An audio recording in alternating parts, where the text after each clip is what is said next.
I didn't come here to tell a story, but I've been listening to these stories, and I determined that I would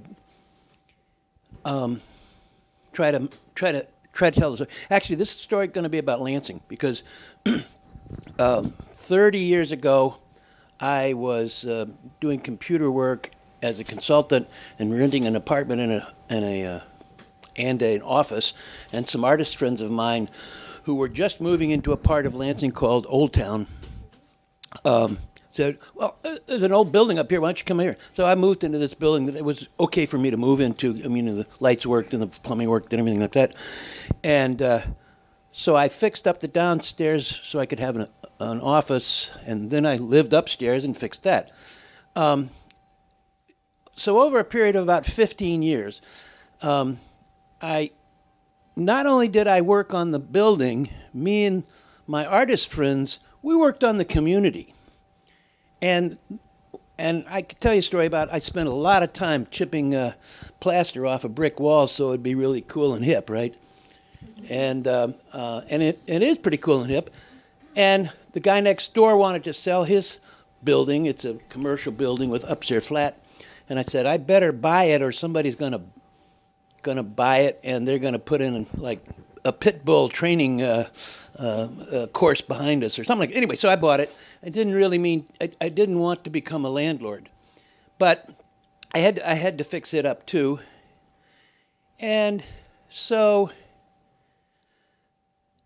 in the meantime, we started a community organization, and other people started moving in. And if we hadn't have started that community organization, people wouldn't have moved in. I'm pretty sure of that. And as a result, if you go to Lansing now and you ask people, well, where's a good place to be in Lansing? Remember, this is not East Lansing, in spite of my thing. And they're likely to say, well, Old Town, that's a pretty hip place.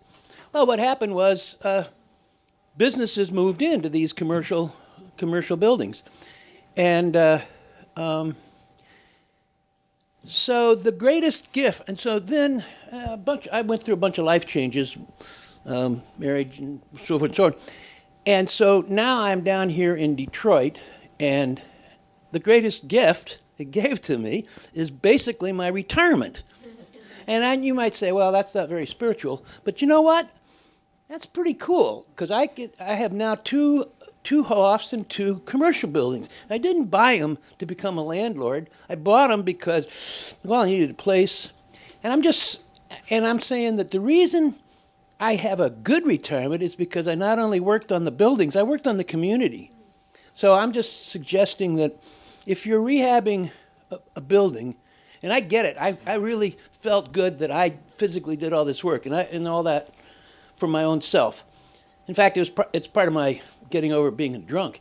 But the cool thing is that I helped create this community. And I tell my son, I said, man, I don't know how this all happened. And it was my son that said, well, that's, Dad, because you worked and created a place there. It wasn't just a building. So I'm thinking that that's something important to tell.